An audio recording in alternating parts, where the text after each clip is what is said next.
Assalamualaikum sahabat semua, selamat datang di seri kehidupan. Seri kehidupan tak selalu bahagia, tapi setiap adegannya selalu punya makna. Hari ini saya akan membagikan cerita yang sedang viral. Setiap malam, Ustadz Harun tersiksa, ribuan paku keluar dari perutnya tanpa henti. Kutukan mengerikan ini bermula dari ilmu hitam yang menjerat seseorang dalam perjanjian kelam. Mampukah ia bertahan dan menemukan cara untuk menghentikan teror yang hampir merenggut nyawanya? Oh iya, sebelum lanjut, ayo subscribe dulu di channel Seri Kehidupan. Beri like pada video ini dan tulis Kobil Tu di kolom komentar. Selamat menyaksikan.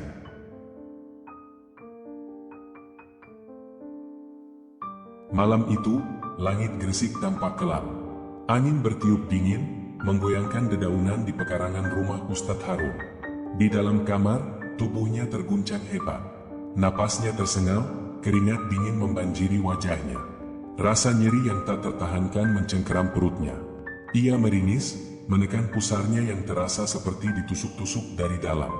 Aduh, desisnya tertahan. Istrinya, Siti, yang tengah tertidur di sampingnya, terbangun karena suara rintihannya. Dengan panik, ia menyalakan lampu kamar. Wajah suaminya pucat, matanya terbelalak menahan sakit. "Kakang, ada apa?" tanya Siti cemas, menggenggam tangan suaminya. Namun, sebelum Ustadz Harun bisa menjawab, sesuatu yang mengerikan terjadi. Dari pusarnya, sebuah benda kecil mencuat keluar, menggores kulitnya. Siti menjerit saat melihatnya. Itu sebuah paku. Dengan ketakutan, Siti mundur, menatap ngeri saat benda-benda tajam lainnya mulai bermunculan dari dalam tubuh suaminya. Paku-paku itu keluar perlahan, mengiris kulit tanpa meninggalkan darah. Ustadz Harun mengerang kesakitan, tubuhnya menggeliat di atas ranjang. Astagfirullah, apa yang sedang terjadi padanya? Paku-paku itu terus bertambah banyak. Beberapa jatuh ke lantai dengan suara gemerincing yang menusuk telinga. Tubuhnya terasa panas, seperti terbakar dari dalam. Ia ingin berteriak, tetapi suaranya tercekat. Siti menangis ketakutan. "Kakang, kita harus ke rumah sakit." Namun, sebelum Ustadz Harun bisa menjawab, rasa sakit itu mendadak berhenti. Tubuhnya lemas, napasnya tersengal. Ia menatap Siti dengan mata yang penuh kebingungan. "Ini bukan sakit biasa," katanya lirih. Siti mengangguk, air matanya terus mengalir. Ia tahu ini bukan penyakit yang bisa dijelaskan oleh medis. Ada sesuatu yang jauh lebih besar dari sekadar gangguan tubuh. Malam itu, mereka tidak tidur. Siti mengumpulkan paku-paku yang berserakan di lantai. Jumlahnya lebih dari 20. Semua berkarat, seperti sudah terkubur bertahun-tahun. Keesokan harinya, kabar tentang kejadian aneh ini menyebar ke seluruh desa. Warga mulai berbisik-bisik. Beberapa percaya ini adalah gangguan gaib, sementara yang lain menganggapnya sebagai azab. Namun, bagi Ustadz Harun, ini baru permulaan. Pagi menjelang di desa kecil itu, tapi rumah Ustadz Harun masih diselimuti ketegangan. Siti belum berhenti gemetar sejak kejadian semalam. Tangannya terus menggenggam tasbih, berulang kali mengucap astagfirullah. Di sudut kamar, Ustadz Harun duduk diam, menatap paku-paku berkarat yang kini tersusun di atas kain putih. "Kakang, apa yang sebenarnya terjadi?" tanya Siti dengan suara lirih. Ustadz Harun menggeleng pelan. Ia sendiri tak tahu. Seumur hidupnya, ia tak pernah mengalami hal seperti ini. Namun, tubuhnya masih terasa ngilu. Ada sesuatu di dalam dirinya, sesuatu yang belum tuntas keluar. Menjelang siang, beberapa warga datang setelah mendengar kabar. Di antara mereka ada Pak RT, Kiai Malik, dan beberapa tetangga dekat. Kiai Malik, seorang alim yang dihormati, duduk di hadapan Ustadz Harun. Wajahnya tampak serius. "Ini bukan penyakit biasa, Harun.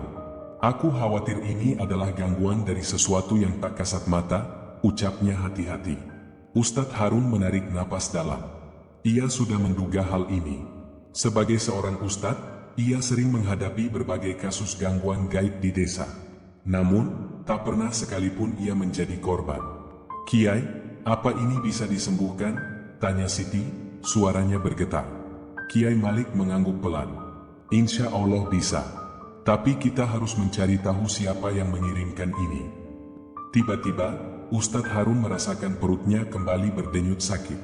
Ia merintih, tangannya mencengkeram kain sarungnya erat-erat. Para warga menatapnya dengan cemas.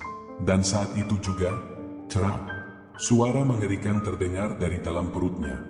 Lalu, satu persatu paku kembali keluar, kali ini dengan kecepatan yang lebih cepat dari sebelumnya. Beberapa di antaranya bahkan terpental ke lantai. Siti menjerit, beberapa warga mundur ketakutan. Kiai Malik segera mengangkat tangan, membaca doa dengan suara lantang. Suasana rumah berubah mencekam. Ustadz Harun menggigit bibirnya, menahan rasa sakit yang luar biasa. Tubuhnya berguncang hebat, keringat dingin membasahi wajahnya. Namun, yang paling mengerikan adalah matanya. Perlahan, warna bola matanya berubah lebih gelap. Kiai Malik semakin mempercepat bacaan doanya. Suasana ruangan menjadi semakin berat. Seolah-olah ada sesuatu yang bersembunyi di sudut ruangan, mengawasi mereka. Lalu, tiba-tiba, braak. Pintu rumah terbuka sendiri dengan keras. Angin dingin menerpa wajah mereka, membuat nyala lampu di ruangan berkedip-kedip. Semua orang menahan napas. Ada sesuatu yang tidak beres. Ustadz Harun menunduk, napasnya terengah-engah. Ia merasa tubuhnya semakin lemah. Kiai Malik menyeka keringatnya. Kita harus bertindak cepat. Ini bukan sekadar gangguan, ini adalah kiriman. Siti menatap suaminya dengan ketakutan. Hatinya mencelos. Jika ini benar santet, siapa yang tega melakukan ini pada suaminya? Di luar rumah, beberapa warga mulai berbisik-bisik. Sebagian dari mereka yakin bahwa ini ulah seseorang yang memiliki dendam lama. Namun, siapa? Dan yang lebih mengerikan, teror ini baru saja dimulai. Malam kembali menyelimuti desa Gresik dengan hawa yang lebih dingin dari biasanya. Angin berdesir pelan, membawa aroma tanah basah yang bercampur dengan ketegangan yang masih menggantung di rumah Ustadz Harun. Setelah kejadian siang tadi, tubuhnya terasa sangat lemah. Perutnya masih terasa perih, seakan ada benda tajam yang terus bergerak di dalamnya. Di ruang tamu, Kiai Malik duduk bersila, membaca ayat-ayat suci dengan suara tenang namun penuh wibawa. Beberapa tetangga yang masih bertahan di rumah itu mendengarkan dengan khusyuk, berharap lantunan doa bisa mengusir gangguan yang menyiksa Ustadz Harun. Siti duduk di samping suaminya, mengelus punggungnya dengan penuh kasih sayang. "Kakang, kita harus mencari tahu siapa yang melakukan ini," bisiknya. Ustadz Harun menatap istrinya dengan mata yang penuh kelelahan. "Tapi bagaimana caranya, Siti? Aku bahkan tidak tahu siapa yang membenciku sampai tega mengirim santet sekejam ini." Kiai Malik membuka mata. "Ada cara untuk mengetahuinya," katanya perlahan. "Namun, ini tidak mudah. Kita harus mencari jejaknya." Pak RT, yang sejak tadi diam, akhirnya angkat bicara. "Mungkin kita bisa bertanya ke Mbah Surip. Dia dukun tua yang sudah lama meninggalkan ilmu hitam. Mungkin dia bisa melihat jejak santet ini." Suasana hening sejenak. Semua tahu siapa Mbah Surip. Dahulu, dia adalah dukun sakti yang ditakuti di desa ini. Namun, sejak beberapa tahun lalu, ia bertobat dan hidup menyendiri di rumahnya yang terletak di pinggiran desa.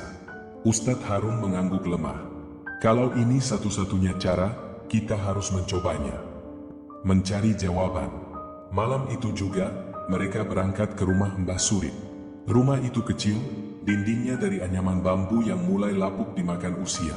Lampu minyak menggantung di depan pintu, cahayanya berkerlip tertiup angin. Kiai Malik mengetuk pintu perlahan. Tak lama, seorang pria tua dengan jubah lusuh membukakan pintu. Matanya tajam, penuh dengan pengalaman hidup yang berat. "Ada apa kalian datang kemari?" tanyanya dengan suara serak. Kiai Malik menjelaskan semuanya dengan tenang.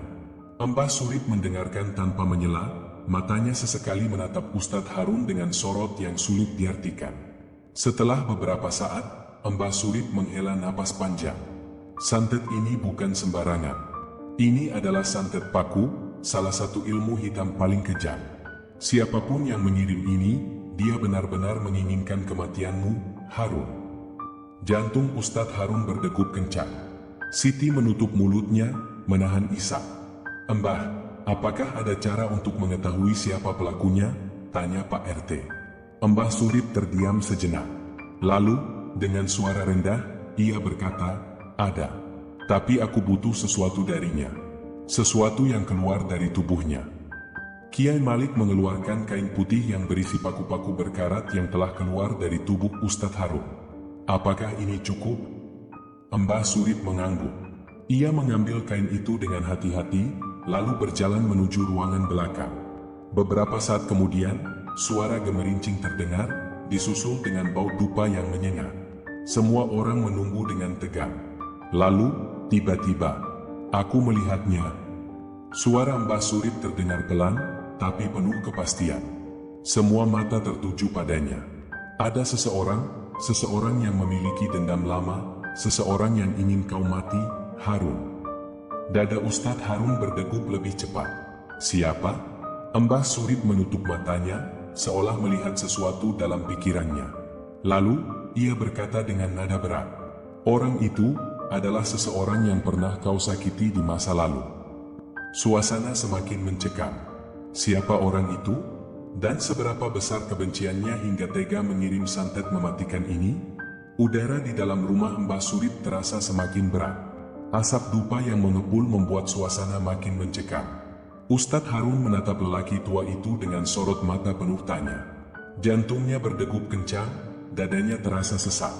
"Seseorang yang pernah kusakiti," gumamnya lirih. "Tapi, siapa?"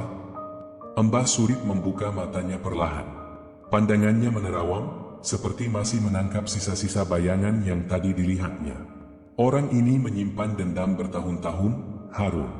Dia menganggapmu telah menghancurkan hidupnya." Suaranya bergetar. Kiai Malik mengangguk pelan. "Harun, coba kau ingat-ingat lagi, apakah ada seseorang di masa lalu yang memiliki dendam besar kepadamu?"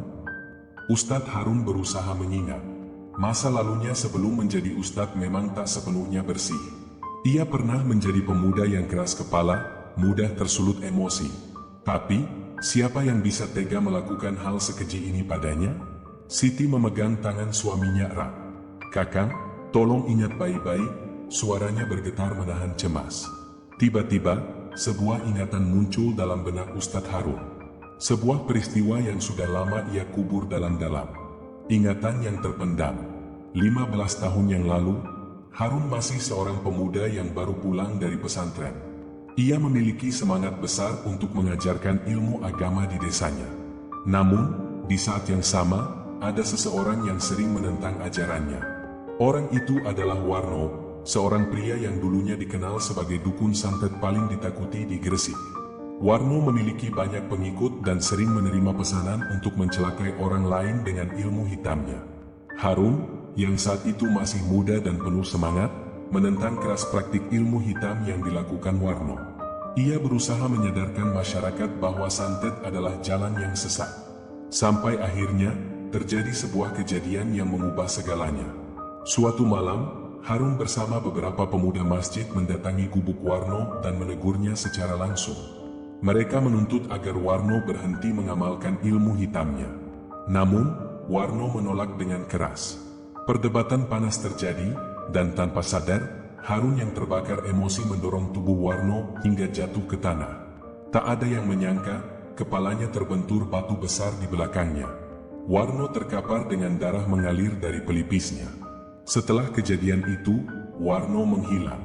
Tak ada yang tahu kemana ia pergi.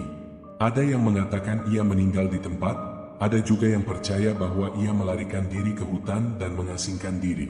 Ustadz Harun terhenyak. Bisa jadi, Warno masih hidup.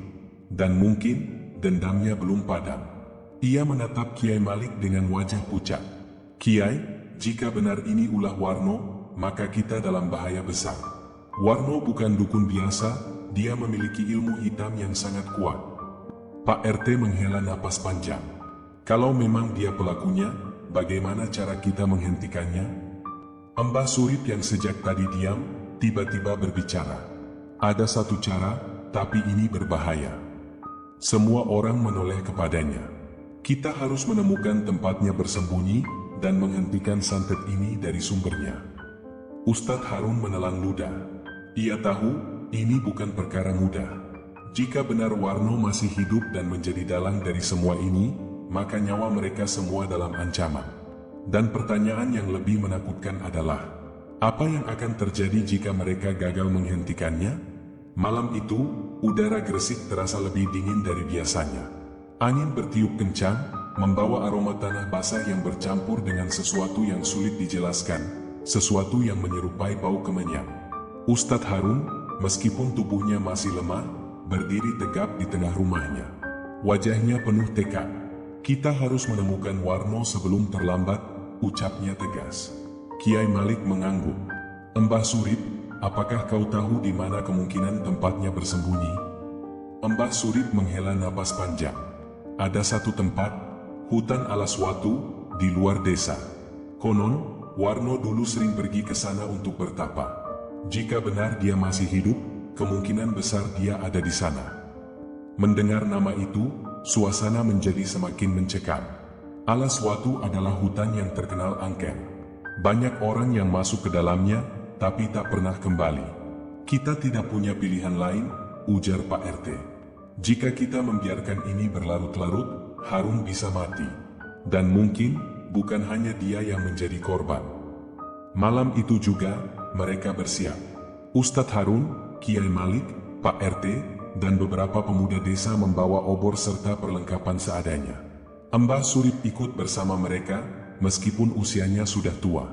Sebelum berangkat, Siti menggenggam tangan suaminya erat. "Kakang, hati-hati," suaranya bergetar menahan tangis.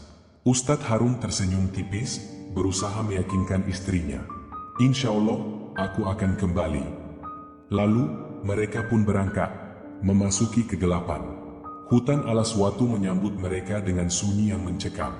Pohon-pohon besar menjulang tinggi, ranting-rantingnya bergerak pelan ditiup angin. Bayangan hitam berkelebat di antara pepohonan, entah itu hewan liar atau sesuatu yang lebih menyeramkan. Langkah mereka semakin dalam. Cahaya obor menari-nari di antara kegelapan. Tiba-tiba, suara burung hantu terdengar, memecah keheningan. "Astagfirullah," salah satu pemuda berbisik. Tak lama kemudian, mereka tiba di sebuah area yang terasa berbeda. Udara di sana lebih berat, seperti ada sesuatu yang mengawasi mereka. Di tengah area itu, ada sebuah gubuk tua yang hampir roboh. Itu tempatnya, Mbah Surip menunjuk dengan tangan gemetar. Mereka saling berpandangan. Lalu, dengan langkah hati-hati, mereka mendekati gubuk itu. Pertemuan dengan Warno. Ustadz Harun menarik napas dalam-dalam sebelum membuka pintu gubuk yang sudah lapuk. Engsel pintu berderit nyaring. Di dalamnya, cahaya obor mereka menerangi sosok yang duduk bersila di tengah ruangan. Warno. Pria itu tampak jauh lebih tua daripada yang Ustadz Harun ingat. Rambutnya panjang dan kusut, matanya cekung, kulitnya pucat seperti mayat. Namun, ada sesuatu yang lebih mengerikan, tatapan matanya. Tatapan penuh kebencian. "Kalian akhirnya datang," suara Warno serak, seperti telah lama tidak berbicara. Ustadz Harun melangkah maju. "Warno, hentikan semua ini. Kau sudah cukup menyiksaku. Apa yang kau inginkan dariku?" Warno tertawa pelan, lalu beranjak berdiri. "Apa yang kuinginkan? Aku ingin kau merasakan penderitaan yang sama seperti yang kau berikan padaku." Tiba-tiba, Warno mengangkat kedua tangannya dan mulai melantunkan mantra dalam bahasa yang aneh. Seketika, angin di dalam gubuk berputar kencang. Api obor berkedip-kedip, hampir padam. Ustadz Harun merasakan sesuatu bergerak dalam perutnya. Ia menjerit kesakitan. Dari pusarnya, paku-paku mulai keluar satu persatu, lebih banyak dari sebelumnya. Darah mengucur deras, membasahi lantai. "Harun." Kiai Malik mencoba mendekat, tapi tubuhnya terpental ke belakang seolah ada dinding tak kasat mata yang menghalanginya. Warno tertawa semakin keras. "Kau sudah merenggut kehidupanku, Harun. Sekarang, aku akan merenggut nyawamu." Mbah Surip menatap Kiai Malik dengan panik. "Kiai, kita harus menghentikannya sekarang juga, atau Harun akan mati." Kiai Malik meraih tasbihnya dan mulai membaca doa-doa suci. Aura gelap yang menyelimuti ruangan mulai bergetar. Warno menggeram marah. "Tidak, kalian tidak akan bisa menghentikanku." Namun, saat itu juga, lantai gubuk mulai bergetar hebat. Suara gemuruh terdengar dari bawah tanah. Sesuatu yang tak terduga akan segera terjadi. Gubuk tua itu bergetar semakin hebat. Angin kencang berputar di dalam ruangan, membawa debu dan serpihan kayu yang berterbangan. Warno berdiri di tengah pusaran energi hitam, wajahnya semakin dipenuhi kemarahan. Aku sudah menunggu saat ini selama bertahun-tahun, suaranya menggema di seluruh ruangan. Ustadz Harun masih berlutut di lantai, menggigit bibirnya menahan rasa sakit luar biasa. Dari pusarnya, paku-paku terus bermunculan tanpa henti, membentuk genangan darah di bawah tubuhnya. Nafasnya tersengal, nyaris habis. Kiai Malik menggenggam tasbihnya erat, lalu berseru lantang, Allah Maha Besar. Aku berlindung kepadanya dari kejahatan setan yang terkutuk. Seketika, ruangan itu dipenuhi cahaya putih yang menyilaukan. Warno berteriak marah, berusaha menutupi wajahnya dari cahaya tersebut. Tidak, aku tidak bisa kalah lagi. Namun, Kiai Malik terus membaca doa-doanya. Perlahan, energi hitam yang menyelimuti Warno mulai pudar, seperti kabut yang tertiup angin. Warno meronta, berusaha melawan, tetapi tubuhnya tampak melemah. Pak RT, pegang Harun, seru Mbah Surip. Pak RT segera berlari dan menahan tubuh Ustadz Harun yang hampir jatuh ke lantai. Darah masih mengalir dari lukanya, tetapi aliran paku mulai melambat. Namun, tiba-tiba, Warno menjerit keras. Dari tubuhnya, sesuatu mulai keluar. Asap hitam pekat berputar-putar di udara, membentuk sosok menyeramkan dengan mata merah membara. Arwah gentayangan. Bisik salah satu pemuda desa dengan suara gemetar. Sosok itu mengeluarkan suara mengerikan, seperti ribuan orang menangis dan tertawa dalam waktu bersamaan. Kemudian, makhluk itu melesat ke arah Ustadz Harun, mencoba masuk ke dalam tubuhnya. Astagfirullah. Mbah Surip mengangkat tangannya, membaca doa dengan lantang. Kiai Malik pun segera ikut menguatkan bacaan zikirnya. Seketika, makhluk itu berhenti. Ia melayang di udara, meronta dengan marah. Aku tidak akan pergi. Aku telah bersatu dengannya. Aku adalah bagian dari Warno. Tapi Kiai Malik hanya tersenyum tipis. Tidak ada satupun kekuatan di dunia ini yang bisa menandingi kuasa Allah. Dengan satu seruan takbir yang menggema di seluruh hutan, cahaya putih semakin terang. Makhluk itu menjerit terakhir kalinya sebelum tubuhnya terbakar dalam kilatan cahaya suci. Warno terjatuh ke lantai, tubuhnya gemetar hebat. Energi jahat yang selama ini menguasainya telah musnah. Suasana mendadak hening. Angin berhenti berhembus. Pak RT segera memeriksa Warno yang kini hanya bisa menatap kosong ke arah langit-langit. Ia tampak seperti seseorang yang baru saja terbangun dari mimpi buruk panjang. Kau baik-baik saja? Tanya Pak RT. Warno menoleh perlahan, lalu menangis terseduh-seduh. Aku telah melakukan kesalahan besar. Ustadz Harun yang masih bersandar pada Pak RT berusaha tersenyum meskipun tubuhnya lemah. Allah selalu memberi kesempatan bagi mereka yang ingin bertaubat, Warno. Mata Warno semakin basah. Namun sebelum ia bisa menjawab, tiba-tiba, tanah di bawah mereka mulai bergetar kembali. Sesuatu yang lebih besar masih menunggu di balik kegelapan. Gubuk tua itu kembali bergetar hebat. Tanah di bawah mereka bergemuruh, seolah ada sesuatu yang ingin keluar dari dalamnya. Ustadz Harun menatap ke sekeliling dengan napas tersengal. Ia masih lemah, tapi hatinya penuh keteguhan. Warno tergeletak di lantai, masih menangis dalam penyesalan. Tapi suara gemuruh itu membuatnya membeku. Mbah Surip dan Pak RT saling berpandangan, ketakutan meliputi mereka. Lalu, dari celah lantai kayu yang retak, asap hitam kembali menyembur ke udara. Tapi kali ini, lebih pekat dan lebih besar. Sosok yang lebih mengerikan muncul dari dalam tanah. Sebuah wajah mengerikan dengan mata hitam kosong dan mulut yang menganga lebar, seperti lubang tanpa dasar. Inilah pemilik sesungguhnya dari kutukan ini, seru Kiai Malik. Makhluk itu tertawa, suaranya bergema menembus tulang. Kalian pikir bisa menghancurkanku? Aku telah hidup selama ratusan tahun, memberi kutukan pada mereka yang lemah. Dan sekarang, kalian akan menjadi santapanku. Tiba-tiba, paku-paku yang sebelumnya keluar dari tubuh Ustadz Harun mulai melayang di udara. Mereka berputar-putar, membentuk pusaran mengerikan yang mengarah pada makhluk tersebut. Ustadz Harun terkejut. Ini belum berakhir. Kiai Malik berdiri tegak, meskipun tubuhnya sudah renta. Ia mengangkat tangan, memegang tasbihnya erat-erat. Kita harus menghancurkan sumber kekuatan ini. Warno, di mana kau mendapatkan ilmu ini? Warno gemetar, air matanya masih menetes. Aku mendapatkannya dari makam tua di tengah hutan. Aku melakukan ritual di sana, dan sejak saat itu, suara-suara mulai menghantuiku, mengendalikan pikiranku. Makam tua, itulah akar dari semua kutukan ini. Kiai Malik mengangguk. Maka kita harus menghancurkannya. Tanpa membuang waktu, mereka segera keluar dari gubuk yang kini mulai runtuh. Makhluk mengerikan itu terus mengejar, melayang rendah di belakang mereka, berusaha menyerang dengan cakar-cakarnya yang hitam. Ustadz Harun, meski lemah, berusaha berlari secepat mungkin. Setiap langkahnya terasa berat, tapi ia tahu ini harus diakhiri malam ini juga. Sesampainya di makam tua, mereka melihat sesuatu yang mencengangkan. Di tengah pusaran energi gelap, sebuah batu nisan hitam berdiri kokoh. Di atasnya, ukiran kuno melingkar seperti segel yang mengunci kekuatan jahat di dalamnya.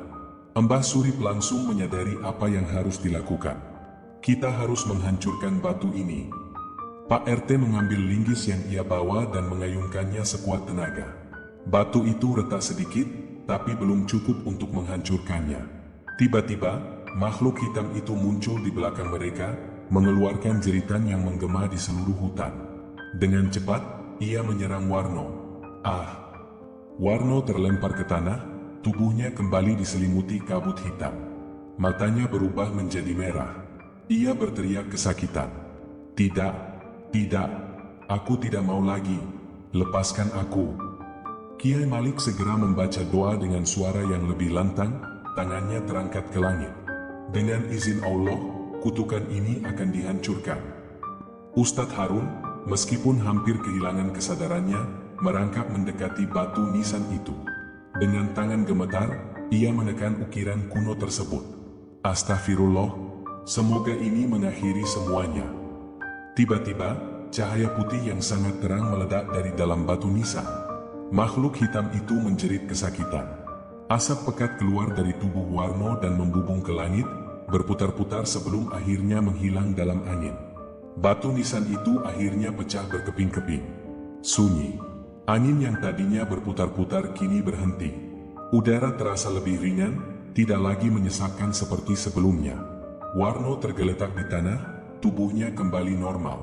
Ia menangis terseduh-seduh. Aku tidak mau lagi melakukan hal terlarang. Pak RT menghela napas lega.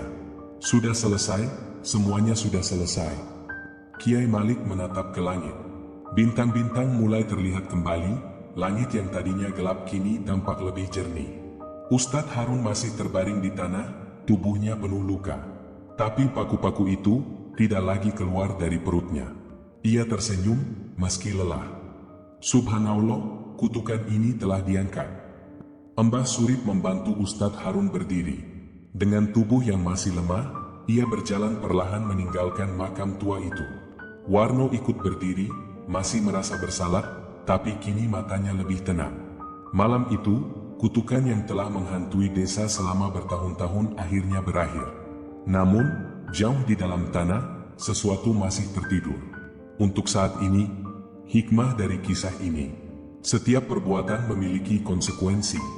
Ilmu hitam dan perbuatan syirik hanya akan membawa penderitaan dan kehancuran bagi pelakunya. Sebagaimana firman Allah dalam Al-Quran. Dan mereka mengikuti apa yang dibaca oleh setan-setan pada masa kerajaan Sulaiman. Padahal Sulaiman tidak kafir, hanya setan-setanlah yang kafir. Mereka mengajarkan sihir kepada manusia. Quran Surat Al-Baqarah 102. Semoga kisah ini menjadi pengingat bagi kita semua untuk selalu kembali kepada Allah, menjauhi segala bentuk perbuatan syirik, dan senantiasa memohon perlindungan hanya kepadanya. Kisah ini adalah fiktif belaka. Cerita ini dibuat dengan gaya yang terasa nyata agar bisa memberikan pesan moral dan hikmah bagi kita semua. Tidak ada maksud untuk menyinggung pihak manapun. Terima kasih telah menonton hingga akhir. Jika kalian menyukai cerita ini, jangan lupa like, komen, dan subscribe agar tidak ketinggalan kisah-kisah menarik lainnya. Sampai jumpa di cerita selanjutnya.